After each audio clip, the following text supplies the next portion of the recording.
Don José. Fernando, permíteme darle a nuestra audiencia y recordarles los datos estadísticos que nos dieron ayer con respecto a la pandemia del coronavirus. Hay 345 casos confirmados, de los cuales se han producido 6 muertes. Hay en aislamiento 289 personas. Hay 33 personas atendidas en hospitales en salas y hay 17 en unidades de cuidados intensivos. Estos son los números fríamente. Cuando le aplicamos anoche, ahí están los números. Ahí están los números. Esta es la relación que hay. Vamos a tenerla más adelante.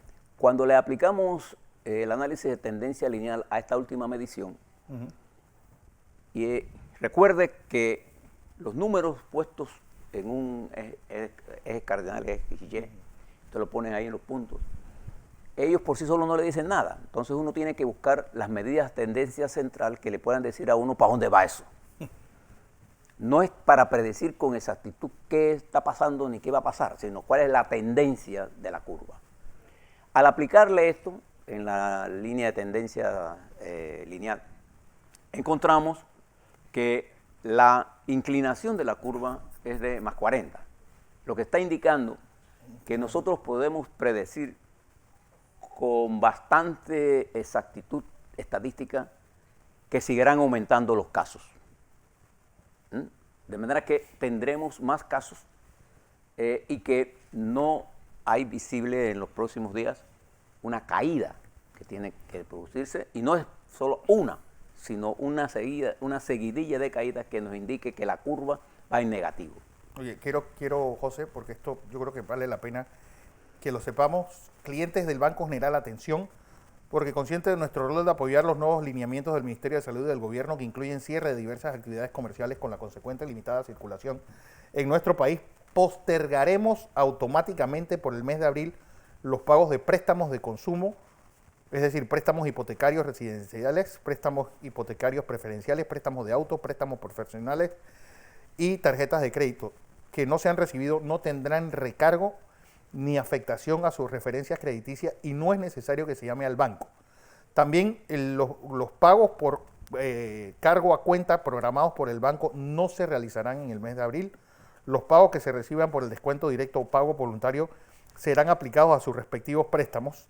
En el caso de las tarjetas de crédito, eliminaremos la obligación de pago mínimo y el respectivo cargo por pago atrasado del mes de abril, y lo alentamos a que, de ser posible, mantenga de forma regular el pago de sus obligaciones. Es decir, ya felicitamos al Banco General por esa iniciativa que tiene la intención de ayudarlo a usted en esta situación crítica que estamos viviendo y vamos a seguir viviendo. No nos engañemos en eso. Entonces, le decía que los datos que nos presentó ayer el Ministerio de Salud nos indican a nosotros que estamos en ascenso en la curva y podemos predecir con bastante certeza estadística de que seguirán en ascenso. Esa es la primera cosa que podemos decir. Lo que no podemos predecir, porque acuérdense que cuando uno hace análisis bioestadístico, uno está manejando situaciones con variables muy diferentes. Por ejemplo, aquí las variables que influyen en cada uno de estos es el número de pruebas que usted haga, el número de casos que usted identifique, la distribución geográfica de los casos que usted identifique, en qué población del área global del país está, el nivel de cooperación que haga la gente. Hay tantas variables, ¿no así?, que lo que uno puede medir con precisión es la tendencia. No se trata aquí de tener una apreciación exacta de cuál es. En cualquier punto de la curva yo puedo encontrar y decir un número. La realidad, lo que va a corroborar es si el análisis estadístico es cierto. Yo con el número que tenemos, o sea, con las mediciones que tenemos, podemos decir con certeza estadística que vamos a seguir creciendo en casos de esto antes de producirse un aplanamiento de la curva o que la inclinación de la curva, en vez de ser en ascenso positivo, sea en ascenso hacia abajo. O sea, chate. Negativo. Entonces, ¿qué necesitamos de eso? Para hacer eso, entonces son necesarias las políticas que el Ministerio de Salud ha desarrollado a través de una estrategia de controlar a quién, al enemigo. El enemigo es el virus. Y ya sabemos mucho de él, del virus, no lo sabemos todo, pero sabemos suficiente de cómo combatirlo. Sabemos que si exponemos menos a la gente, a los contactos de gente contaminada o de portadores que no se han reportado, nosotros podemos aislar al virus y destruirlo. El objetivo es matar al virus, no matarlo a usted. Entonces, para eso, lo que necesitamos es la cooperación de todos. Claro. A las medidas sanitarias que nuestros expertos médicos nos están dando, siguiendo las indicaciones de los epidemiólogos nuestros que están recomendando. Si usted no tiene nada que hacer, no tiene cosas que hacer urgentes, quédese en su casa. No deje que sus hijos jóvenes estén pululando por ahí. Este no es el tiempo de estar tomando cerveza, ni de estar viendo novia, ni nada. Este es el tiempo de enfrentar a un enemigo que nos está liquidando. ¿Okay?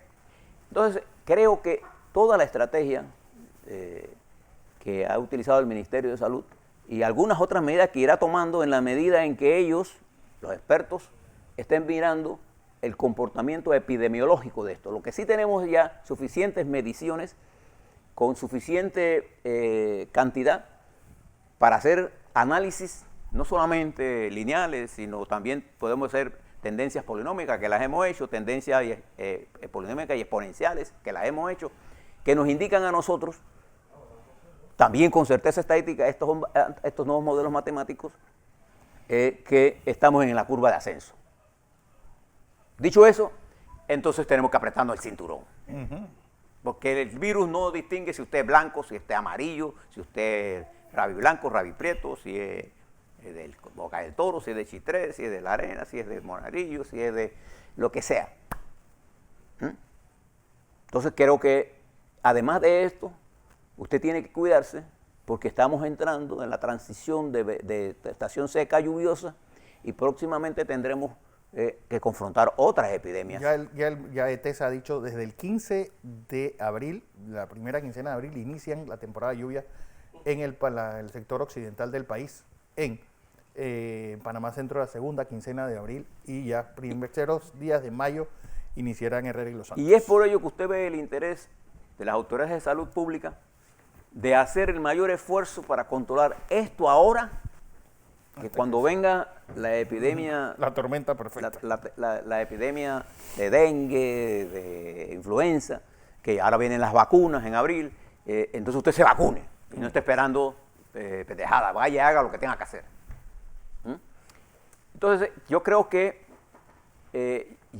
teniendo identificado el problema, tenemos la mitad de las soluciones. Nosotros lo que necesitamos es que usted se incorpore al ejército que está combatiendo este virus. Estamos en una guerra literalmente hablando. Y la estamos perdiendo. ¿No? Y una guerra que nosotros la vamos a perder si usted no coopera. Y el costo sería mayor. Bien. Esos son los números de la política. Mi recomendación, sobre todo aquellos que están escribiendo tantas cosas y que escriben tanta pendejada, asustando a la gente y poniendo noticias falsas. Si usted no tiene más cosas que hacer, acuéstese a dormir, pues. Pero no esté metiéndole más presión a una olla que se está reventando. La segunda cosa que yo quiero decir hoy, yo creo que el Ministerio de Salud, que tiene un programa de salud mental, y el gobierno debe también pensar que el pueblo, la gente, todos, estamos llenos de ansiedad, estamos llenos de miedos, estamos llenos de expectativas negativas. No sabemos qué va a pasar en el futuro. Porque paralelo a esto y simultáneo está ocurriendo el fenómeno de la desaceleración económica y en algunos casos podríamos entrar en recesión o depresión general económicamente hablando. Eso significa que va a haber desempleo. Y la gente comienza a preguntarse, bueno, ¿y ahora qué hago yo si no tengo que comer? Claro. El gobierno tiene un equipo económico y yo creo que le recomendaría al gobierno que así como cuando usted lista sus políticas económicas, hay un equipo del Ministerio de Salud que está atendiendo la parte médica de esta campaña, haya el equipo económico dando las noticias en conferencia de prensa de la parte económica, porque me parece a mí injusto que a un equipo de salud yo le esté preguntando sobre cómo va a quedar el déficit fiscal, cuál es la tarifa que vamos a eléctrica. Eso no es el problema de ese grupo que está sentado ahí. Ese grupo que está ahí está enfrentado al virus directamente. Ese es su trabajo. Me parece injusto estar haciéndole preguntas para demostrar que no sabe. Usted me puede hacer a mí de mil millones de preguntas de cosas que yo no sé. La diferencia es que lo que usted ignora y lo que yo ignoro. Esa es la diferencia entre usted y yo. Entonces no le pidamos a los ministros que están viendo el tema de salud preguntas y le hagamos cosas para demostrar que no saben. Yo le puedo hacer a cualquier persona una pregunta tonta, ¿no? Que no la sabe. Y no saberlo no, ni fu ni fa, pero quiero demostrar. Eso no indica ningún nivel de transparencia, ni no es transparencia. A mí me parece que dice más de mí. Yo mido la inteligencia de la gente por la calidad de las preguntas que hacen. Si yo tengo frente a mí un equipo de salud que está viendo el problema del coronavirus en su parte biológica, en su parte médica, mis preguntas van dirigidas a eso. Yo no le voy a hacer preguntas sobre cuál va a ser el déficit fiscal que él aspira, porque eso no es el trabajo de ese sector que está ahí, ni si van a bajar la luz, porque eso no es el trabajo de ese sector ahí. El trabajo de ese sector ahí es que usted no se enferme. Entonces yo sí creo que el gobierno, porque parte de la ansiedad que hay en este país, no solamente está en los desempleados, está en los propios empresarios, de la construcción, por ejemplo. Le hablaba ayer de este tema del acuerdo Capac-Suntra, que me parece un buen acuerdo. Pero para hacerlo viable, nosotros tenemos que darle liquidez financiera a las empresas de construcción. Porque el sector construcción es el sector que con mayor rapidez puede movilizar el empleo. Y tenemos que desarrollar lo que el presidente ya está desarrollando, la política de solidaridad con los que van a quedar desempleados, con los que por alguna razón no tienen comida. Ya hay un equipo trabajando en eso. Bueno, ese equipo, cuando esté listo, tiene que armar estas conferencias. Yo lo que les solicito a los amigos nuestros de los medios de comunicación, que hagan las preguntas dirigidas al grupo que está ahí. Sí. No les tratamos de estar demostrando que por qué le voy a preguntar a la ministra de Salud temas económicos. ¿Por qué? ¿Cuándo va a bajar la tarifa eléctrica? Si eso no es una decisión que ella lo tiene que tomar. Porque al final esto es parte de un equipo.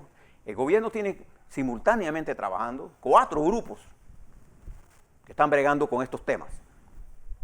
Y además hay un equipo que está viendo todo este problema financiero y que tiene que hacerlo en otro nivel, porque la condición financiera de nosotros no es la de Alemania, que puede emitir moneda y puede resolver, tiene Banco Central. Nosotros no tenemos Banco Central. Nosotros tenemos que tener otra estrategia.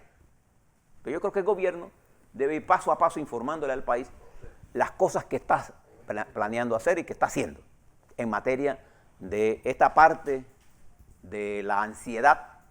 Una es la ansiedad que genera el virus per se, otra la ansiedad que genera el toque de queda, otra es la ansiedad que genera. Entonces yo les recomiendo tanto a la policía como a los panameños en general, que cualquier discusión que tengamos con la policía, hagámoslo en términos amigables. Igual la policía. Y la gente está muy tensa. Usted puede cortar con un cuchillo la tensión. Donde usted llegue. Hay miedo. Y yo le reitero, el miedo es una protección que el ser humano... los perros tienen miedo. Cuando usted ve que los perros comienzan a ver, pierde la atención. Cuando hay tsunami, los primeros que se dan cuenta de eso son los pájaros. Sí. Que escuchan y vuelan. Entonces, el miedo es un sistema de protección. El problema es cuando pasamos del miedo al pánico y se generan problemas psicológicos. Y todos estos encierros generan traumas psicológicos. Y hay un momento que usted no sabe qué hacer. Entonces tiene que ir la terapia. Damos frente a nuevas cosas. Y todo lo nuevo da miedo. Bien. Dicho eso, ayer hubo una conferencia entre el presidente y los partidos políticos, que me pareció un paso importante en el esquema de buscar una solución al problema no solamente del coronavirus per se, sino al problema político que genera el coronavirus. ¿Cuál es el problema político que genera el coronavirus? El problema político que genera el coronavirus tiene que centrarse en el problema económico.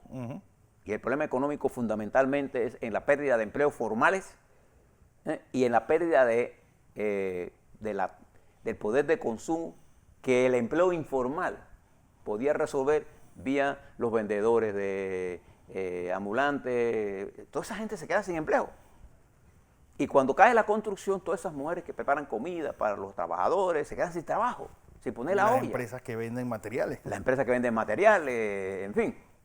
Entonces, creo que esta conversación política debe ir dirigida a unificar un criterio político que se exprese a través del órgano político por excelencia de una democracia, que es la Asamblea Nacional.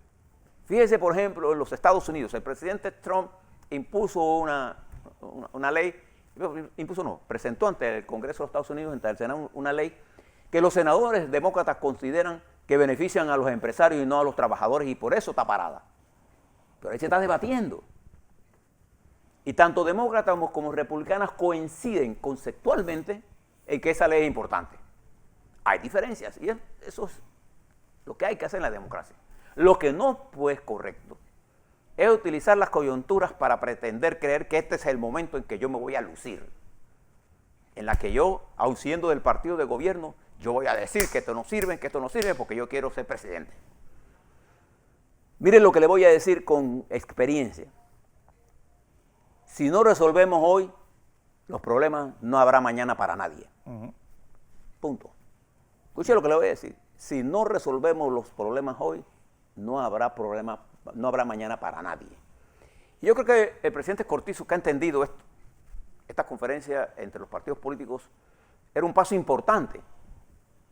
Entonces ahora está la instrumentación de las medidas y la discusión con los medios de comunicación de qué papel vamos a jugar en todo esto.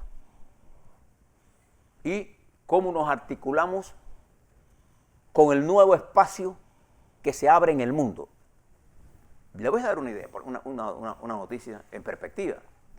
El presidente de los Estados Unidos, voy a coger dos.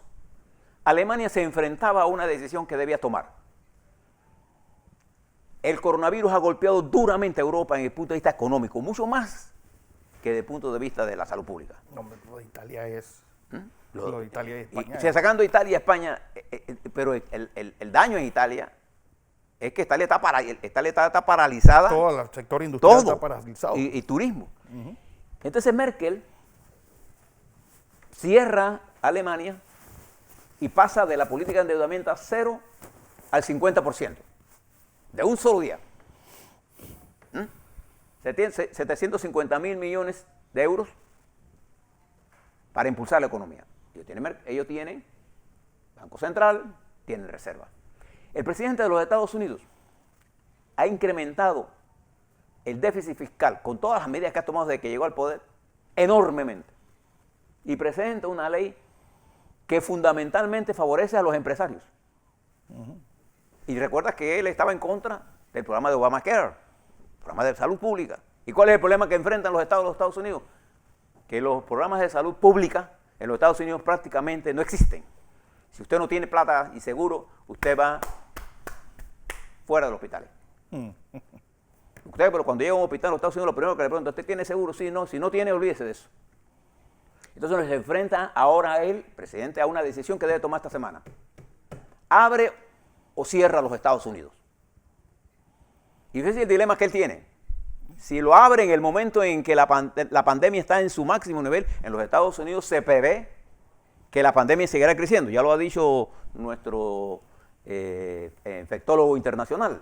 Y lo dicen los números que en los Estados Unidos hay 47.000 casos, hay 520, ya los Estados Unidos están entre los 4 primeros, en los 4 o 5 lugares de infecciones. Cuarto. En el cuarto, exactamente en el cuarto. Entonces esto le está indicando, pero el presidente tiene que tomar una decisión. Y fíjese cuál fue lo que usó. La tesis del presidente Trump. No puede ser que el remedio sea peor que la enfermedad. Entonces está pensando en abrir los Estados Unidos. Pero si esa apertura se da en el crecimiento ascendente, la pandemia se va a expandir. Entonces aquí nos enfrentamos a problemas muy duros. Todos los presidentes del mundo se enfrentan a cosas que nunca habían pensado que iba a pasar. Y el dilema de un presidente es que la gente cree que son decisiones de un bien y un mal, ¿no? Tú tienes que escoger entre 4 males cuál Claro. es el menos dañino a largo plazo. Tienes que escoger el bien común Ujú. con el menos daño social posible. Entonces, no es eso es fácil de decir. Sí. Entonces yo lo que quiero decirle, eso es parte del gobierno. Ahora, ¿qué tiene que hacer un ciudadano común como usted y como yo? Nosotros lo que tenemos que es, primero, entender el problema, cooperar a la solución del problema, y tercero, no utilizar el celular para despotricar nuestra ira irracionalmente, creando más pánico del que ya existe. Ujú. Entonces nosotros tenemos que elevar nuestro nivel de conocimiento del problema. Elevar y saber cuál es la economía que tenemos. Yo noto que hay dirigentes políticos que hablan y no entienden de la economía. Sí. Hay dirigentes que sí saben. Entonces tenemos que elevar nuestro conocimiento. Afortunadamente, el coronavirus ha llegado para que todos leamos más. Pero vaya a las fuentes, vaya al CDC, vaya al Ministerio de Salud de Panamá, vaya a las fuentes internacionales de la OMC. Organización Mundial de Hay cantidad de documentos científicos puestos. Nuestros jóvenes, todos estos análisis estadísticos que yo les he presentado aquí, están hechos por muchachos nuestros, por ingenieros nuestros, con un poquito de orientación. Mire todo el talento que hay, todos estos números que yo les presento aquí, son cálculos que saben ellos y no lo estamos usando.